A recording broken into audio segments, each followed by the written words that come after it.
This plane probably has the most polarized dichotomy of perception in the entire history of military aircraft, because it makes a perfect case for the idea that it's not about the size, it's how you use it. I hope you brought your anti-venom, because today we're going to talk about the first of America's flying snakes, the P-39 Airacobra. There have been plenty of aircraft in history that were loved by the people who made them, and less so by some of the ones who didn't, but it's much more rare for the opposite to be true. And this plane is without a doubt home to one of the most extreme cases, if not the most extreme case. The Americans and other Western allies hated it, with US Pacific forces usually calling it the flying car for its door design or the lawnmower for its complete lack of high flying ability. But on the other side of the world, the Soviets loved it by comparison, even going so far as to call it the Kobrushka, or sweet little cobra, out of affection, or the Britchik, or little shaver, for how low they'd fly on attack runs.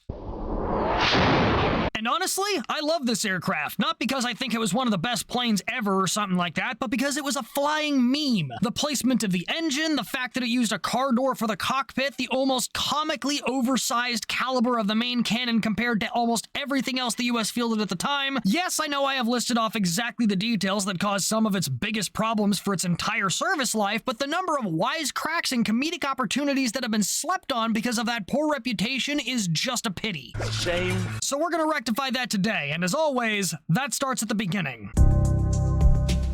Flashback to June 1936, right as the Great Depression is appearing to start pulling itself together. The Army Air Corps is in just as tight a spot as everyone else because the majority of government spending has gone towards the economy at this point, not the military. As a result, their fighter inventory was still mostly comprised of P-26P shooters, and they were only just starting to pull in their first P-35s. And the Army knew that while they were getting new planes, these aircraft were still absolutely behind the times because there were commercial aircraft that could outrun them in a straight line. Mimi, come back! And that exact same month, Germany's Spicy Edition had just volunteered to help the side of the Spanish with the same ideology as them in their new civil war. And they were sending over much better fighters to help, even without the soon-to-be infamous Bf-109s that would enter the fray the next year. The Army literally needed a new fighter plane yesterday, and so the Army Air Corps put out a request for proposals from the industry. And one new company, Bell Aircraft, takes note of that request because they need money. They'd been founded only last year, and their first aircraft, the Airacobra, was this fancy-looking, overcomplicated mess of an airplane that nobody really bought because it looked like somebody turned a luxury liner into something between a fighter and a bomber and couldn't make up their mind. So Bell is just kind of there sitting freshly in the red, and what's that? A government contract? Hello. I like money. So Robert J. Woods, the chief designer and engineer at Bell Aircraft Corporation, would begin heading up the design of a new single-engine fighter starting that month. And by March 19, 1937, the Army had formalized their desires into the requirements of specification number X609. The Army wanted a plane with good visibility, heavy firepower, exceptional takeoff and landing characteristics, better ground handling, and of course, excellent maneuverability. But despite this long list of items that honestly feels like it was written for the A-10 Warthog, they never wrote down anything specific for any of the bullet points. I can do whatever I want! So Bell and the other companies now basically have free reign to make whatever plane they think best fits the bill. And like any true-blooded American, Wood's first concern was to make sure his airplane had enough gun. Use a gun. And if that don't work, use more gun. Which wasn't just a violently American concern in this case, it was also a valid concern, because most American aircraft at this time were floating only 30 caliber or 7.62mm machine guns with exactly one 50 caliber or 12.7mm M2 Browning. They did not have a lot of firepower. On top of that, people still really hadn't tried putting guns in the wings yet. The general design logic of the time dictated that you put as much of the weight as you could in the body and not in the wings to keep the math simple and the agility high. And while Woods did want to add at least two 50 cals and two 30 cals to the nose minimum, there wasn't a whole lot of room for a whole lot more. So Woods, with the old wisdom of the time in mind, came to a single, almost Russian conclusion. If I can't use more guns, then I'll just have to use a bigger one. Give that a cannon. Just love cannons. If you can't invert the bullet-to-air ratio with sheer numbers, then you accomplish the same objective with raw mass. It's basic arithmetic. And around that time, it just so happened that a subsidiary of Oldsmobile called American Armament Corp had just successfully tested their lightweight T9 1.46-inch or 37mm cannon. Which is an absolutely massive gun. I mean, nobody's going to be beating you in the locker room with that. But the downside of a huge gun is you can't always fit a lot of bullets. So on the other hand, he was also looking at a slightly smaller gun with more ammunition. And in the end, he couldn't make up his mind between either the 37mm or a 25mm alternative, and he just threw his hands up and was like, to hell with it, we'll just try them both. Both.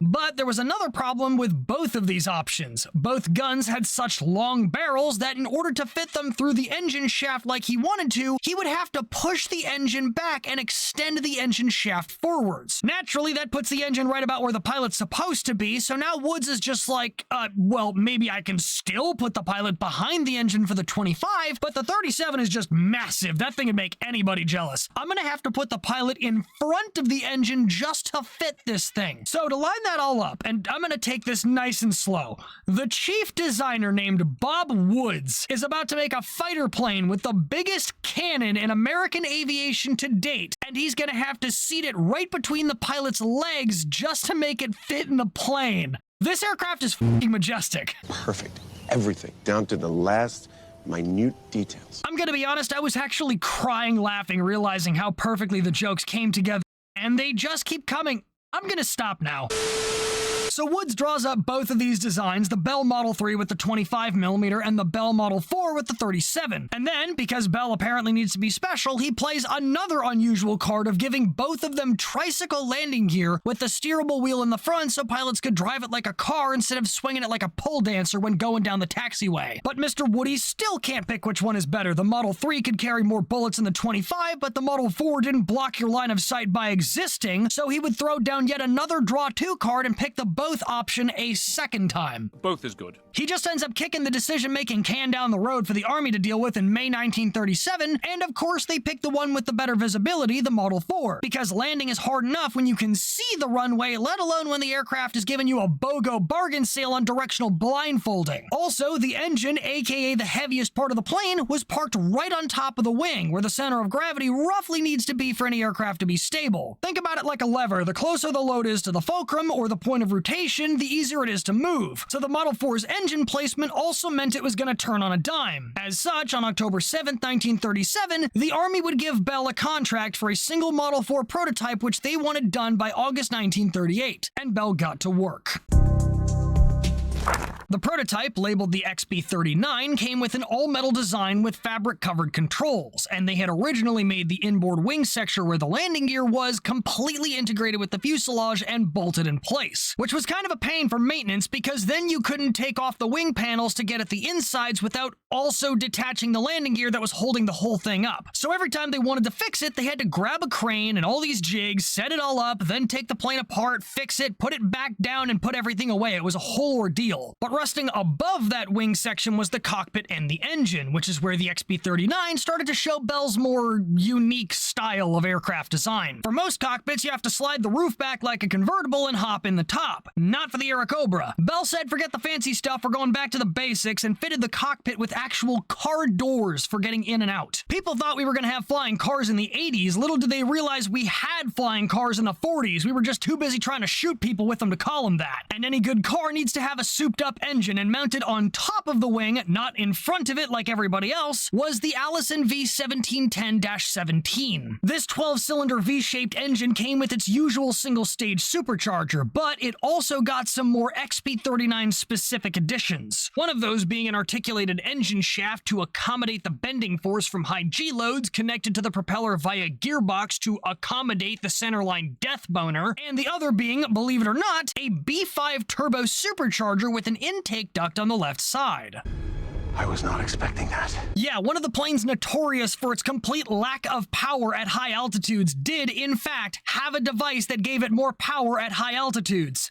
At one point. We're getting there. The prototype was done almost 6 months ahead of schedule in the spring of 1938, and on April 6th, the XB-39 would finally take flight. And while it didn't have any of its guns equipped, the performance for the time was phenomenal. This thing cranked out a top speed of 390 miles or 628 knot miles an hour and could climb to 20,000 feet or just over 6,000 knot feet in 5 minutes flat. That is 2/3 the amount of time a Japanese Zero takes to get to the same same altitude. It was insane. It was a great design. And then Bell did something incredibly stupid and ruined it. I'm about to ruin your career. I discussed it in more depth in my P-40 video, but the Army's fighter doctrine at the time thought that the only thing fighters were going to be used for was low-altitude coastal defense against amphibious landings. High-altitude interception wasn't even thought about because Army officers thought bombers could outrun and outgun anything that came for them. So to make it look more appealing, Bell, either on their own initiative or at the Army's request, I don't know, took the XP-39 back to the wind tunnel on June 6, 1939 after only 6 hours of flight testing to optimize the design for low altitudes into the XP-39B. And those optimizations would include shortening the wings, lengthening the fuselage, lowering the canopy, giving it a slightly weaker -33 Allison engine, and for the cream of the stupid crop, taking out the turbo.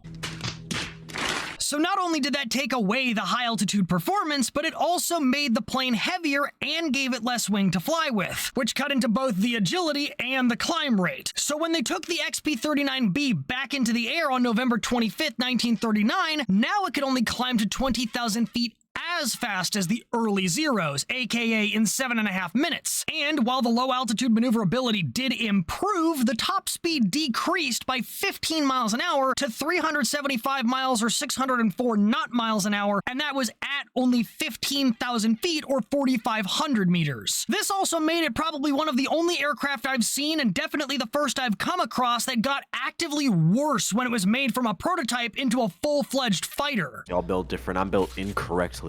I'm just raw in every way. But at this point, they were in too deep to pull out now, and their performance was still very impressive. So sunk cost fallacy took over, and the U.S. Army Air Corps ordered 13 further refined trial aircraft called the YP-39s on April 13, 1939. The first of these got its aerial cherry popped on September 13, 1940, and these came fully strapped, packing the 37mm with 15 rounds, two 50 cals with 200 rounds apiece, and two 30 cals, each slinging another 500 rounds on top of that, which is a lot of firepower, but with that ammo volume, you'd probably be out of guns after like 10 to 15 seconds. Although I suppose that's what you get when you treat wing gun placements like a giant game of the floor is lava. It also got a slightly bigger vertical tail and some cockpit armor, which in turn added a total of 800 pounds or about 400 kilos to the aircraft. And maybe it should have been a warning sign that 6 out of the 13 trial models crashed, but you know, sunk cost fallacy, and war was coming, so beggars can't be choosers, and they placed their first order for 8 planes on August 10, 1939, which was then expanded to 80 planes by September 14th. They were originally going to be called the P-45s when the first production fighter flew in January 1941, but by the time the first 20 had been delivered in March that year, they were redesignated the P-39C.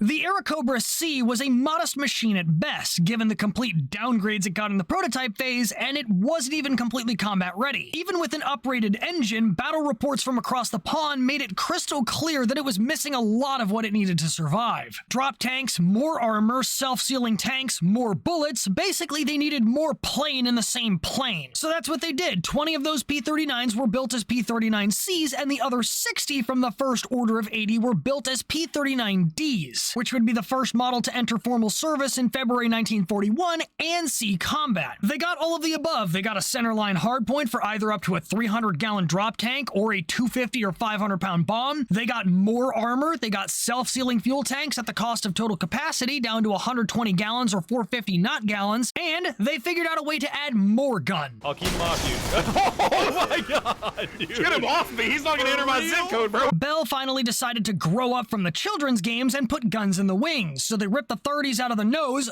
doubled them, then shoved them outboard and doubled the ammo on top of that. So they just went from 2 30 cals with 1,000 rounds in total to 4 30 cals with 4,000 rounds. And bonus, now there's free space in the nose where the other Freedom planters are, so now they can give them more seeds. They up the 50 cal ammo from 200 rounds a gun to 300, and then they take the 37 ammo and double that to 30 rounds. So as a grand total, that is 4 30 cals with 4,000 rounds, 2 50 cals with 600 rounds, and one 37mm with 30 rounds. That isn't inverting the bullet-to-air ratio anymore, that is taking the enemy's local quadrant of the atmosphere and denying it permission to continue existing right along with you and everyone else in it. But all that ammo comes at a price, and that's weight. The aircraft now weighed in at 5,460 pounds or 2,475 knot-pounds when completely empty, and its max takeoff weight was now 8,200 pounds or 3,720 knot-pounds, which in turn meant that the top speed was now only 368 miles or 592 knot-miles an hour at only 12,000 feet or 3,600 knot-feet, and its time to climb to 20,000 feet or 6,000 knot-feet was now 9.1 minutes, almost double that of the unarmed prototype. Plus, with the reduced inner fuel capacity, that cut the max range down to 600 miles or 960 knot-miles on its own, or 1,100 miles or just over 1,700 knot-miles with a 150-gallon nutsack.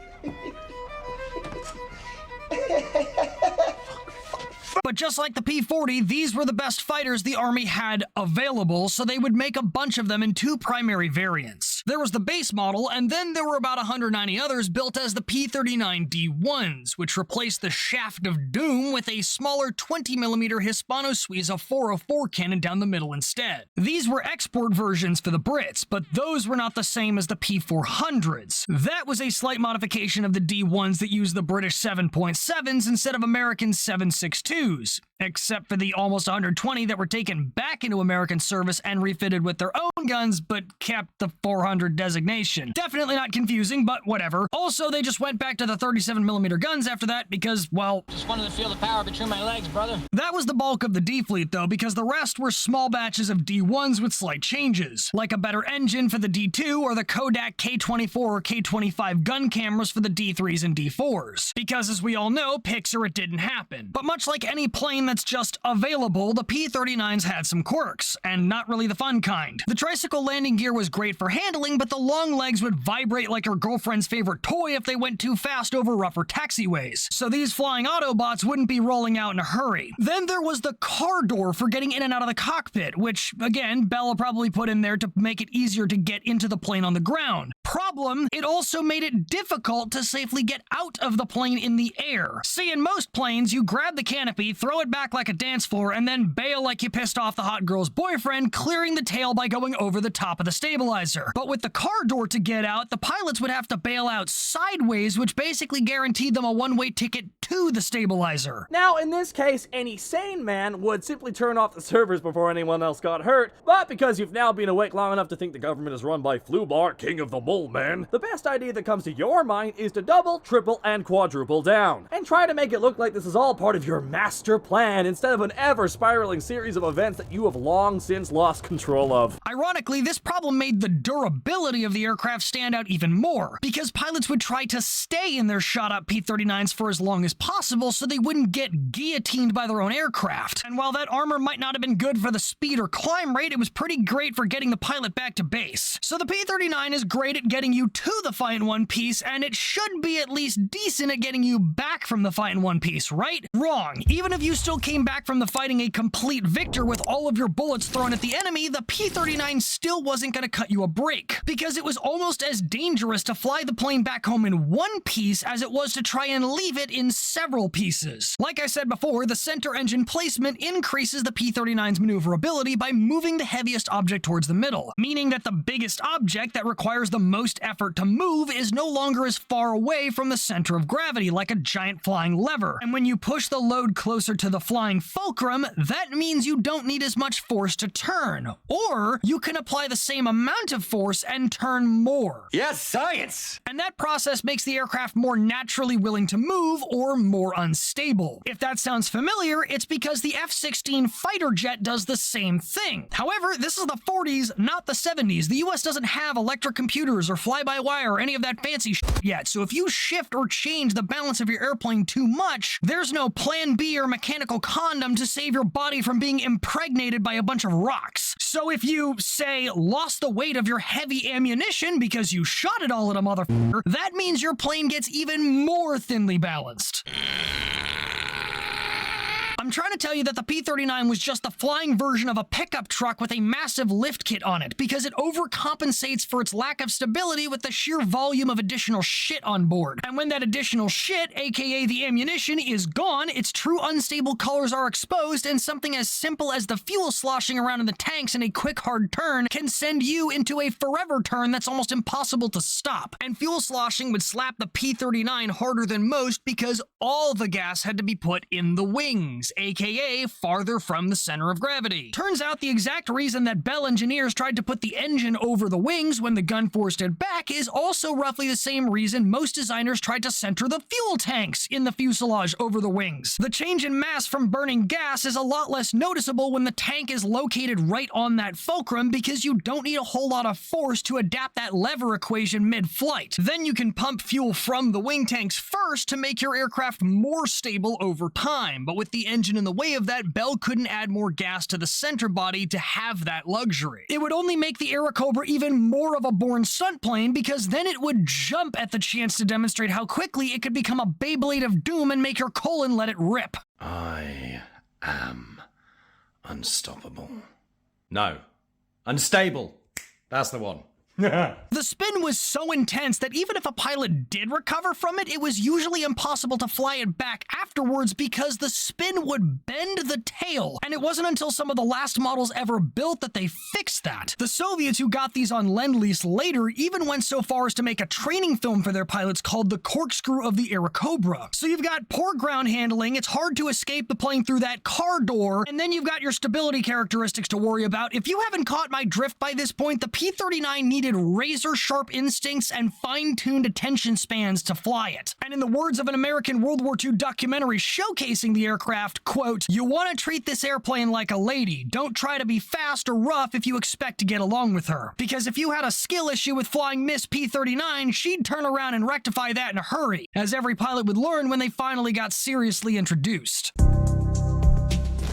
And as per the usual for this time period, the first people to buy America's newest available fighter were not the Americans, but their allies. In 1940, France, desperately trying to build up their air force for the impending German invasion with anything they could find, would make the largest order that Bell had ever received at the time when they bought 200 P-400s for roughly $2 million in 1940s cash. But just like with the P-40s and the Wildcats, the French became a meme spawn point before they could actually pick up the first batch, and they were handed off to the Brits instead. Only one squadron would actually fly the Airacobra 1, that being RAF 601 Squadron, and much like the Americans, they had high hopes that were based on the prototype. Well, that's disappointing. And the actual thing just didn't do the photos justice, because on top of all the other issues, the P-400's guns would freeze solid at 25,000 feet, and it was about 10% slower than advertised. So even though it could absolutely spank the German 109s in a turn fight, 601 Squadron would withdraw the P-400s after only a single combat mission, and the others were either lent to the Soviets or sent back to America. And speaking of America, by the time Pearl Harbor hit on December 7th, 1941, 600 P-39s and P-400s were in service. Not like they would be much help in fighting the Japanese air power either at Pearl Harbor or in the rest of the Pacific, and probably due to the British experience, America never even bothered to send any noteworthy amount of them to Europe. While a lot of American pilots would get at least 1 or 2 kills in a P-39 during their careers, it was nowhere near as common or noticeable against the Japanese as the other American fighters of the war. Take the infamous Zero, for example. The P-39s couldn't handle flying at the Zero's altitude, so they typically flew lower in a position where they could get bounced real easy. And unlike the heavy P-40s, the P-39s couldn't outrun the Zeros in a dive, meaning that once a Zero started a fight with a P-39, that Airacobra was then locked into a cage match with that Zero, whether it wanted to be there or not. And it would take both a master of the P-39 and a mistake by the Zero just for it to not lose. The sheer maneuverability of the P-39 could at least buy it some time, with even skilled Japanese Zero pilots like Sakai Saburo finding themselves amazed by the P-39's nimbleness in the right hands. But that rarely made their shoot-downs any less inevitable. Dread it,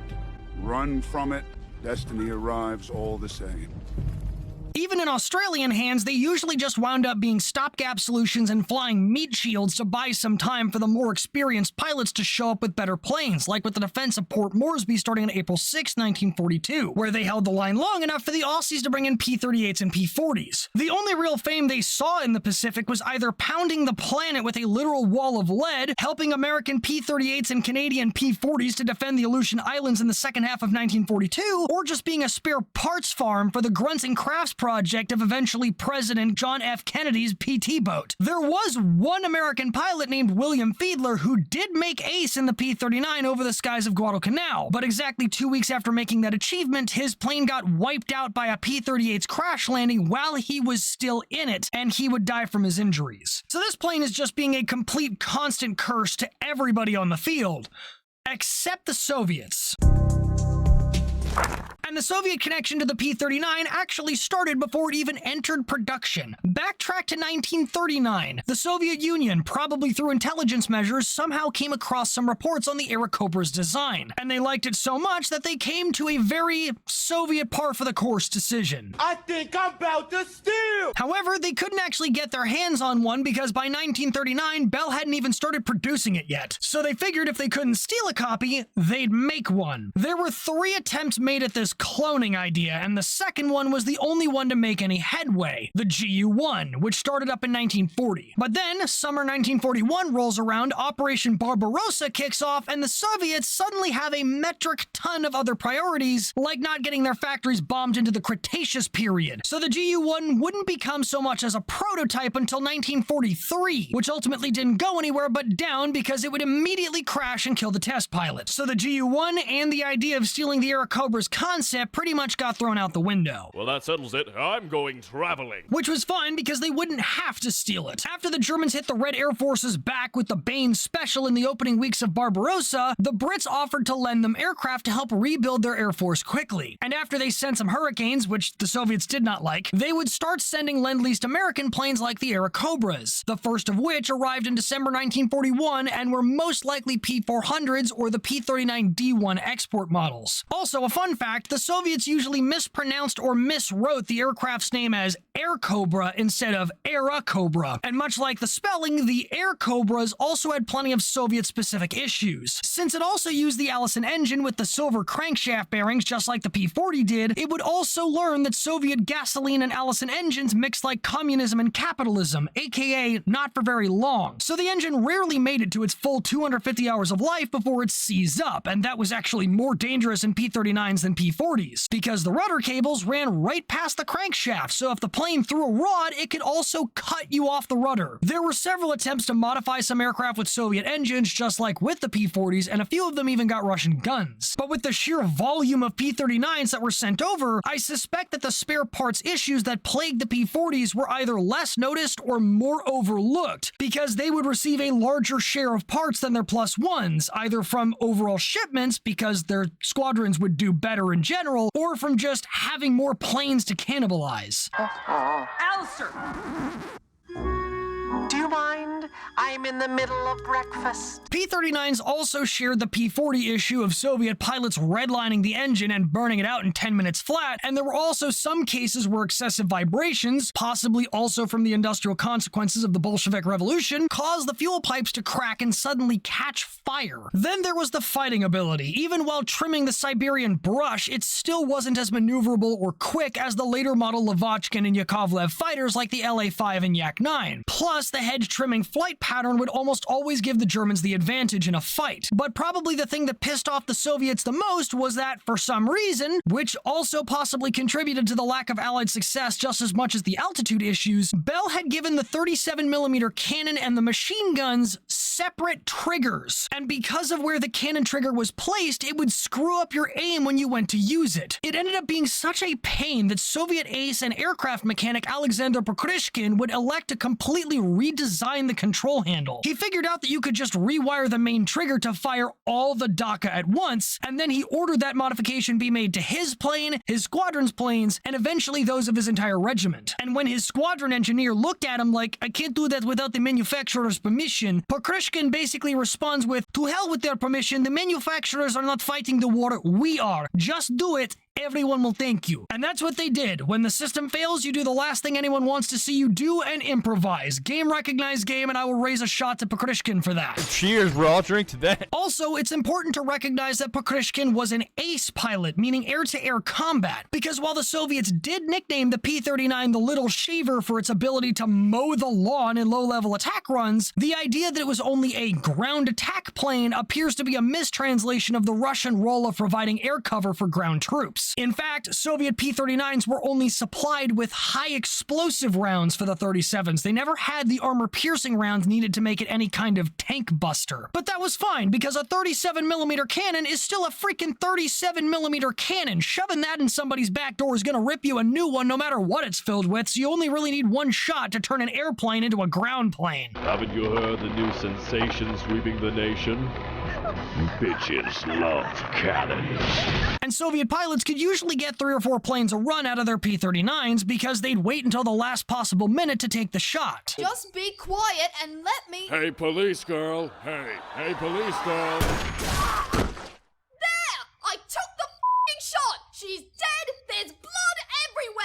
And the reason the Soviets did so well with it where everyone else didn't, aside from, fixing the trigger issue, was because of their low-level doctrine that saw their Air Force focused on being a supportive element for the infantry. It had actually been advised that the Soviets try to fly them according to Western doctrine, and the Soviets just straight up refused because they had a hunch it would just get their pilots killed. A broken clock is right 2 times a day. And because they used it so effectively, the Airacobra was the most highly regarded of all Western aircraft sent to the Soviet Union, even over its successor, the King Cobra. Pokrishkin himself wrote, "I quickly worked out how to pilot the plane at the limit of its capabilities. I soon felt that this fighter plane had become a sort of extension of my own body and an integral part of my thinking as a pilot." While it was still unforgiving, pilots like Pokrishkin absolutely mastered the airplane, with him scoring 47 or 48 kills in just the P-39, Gregory Richkolov scoring anywhere from 44 to as high as 50 kills from the Airacobra's cockpit, and at least 8 more Soviet P-39 pilots getting at least 30 kills apiece. And in true Soviet fashion, there was at least one dude who got a knife kill with it. Mikhail Baranov took out at least one Bf-109 by chopping his tail off with the Cobra's propeller. Apparently, the P-39 was so broadly useful in Soviet service that supposedly Joseph Stalin himself wrote a letter to FDR asking for more P-39s. And I say supposedly because the closest thing I could find after hunting down the memos between the two was one memo written on October 7th, 1942, stating, quote, "At the same time, however, we are badly in need of increased deliveries of modern fighter aircraft, such as Airacobras, and certain other supplies." Put that in your Pentagon budget.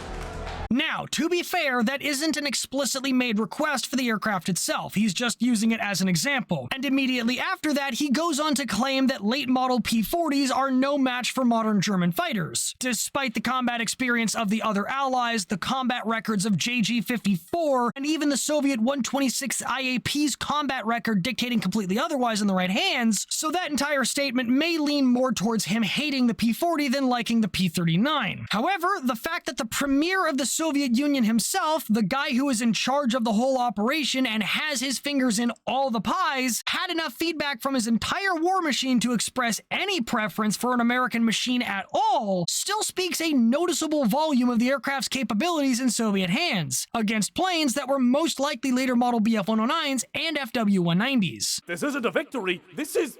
I don't even know what this is. And more to that point, 4,952 P-39s of mostly the later variants were lend-leased to the Soviets. Roughly half of all P-39s ever built and roughly a third of all fighters that were ever lend-leased to the Soviets, period. Because while the West side didn't want them, that didn't mean the P-39 was done growing.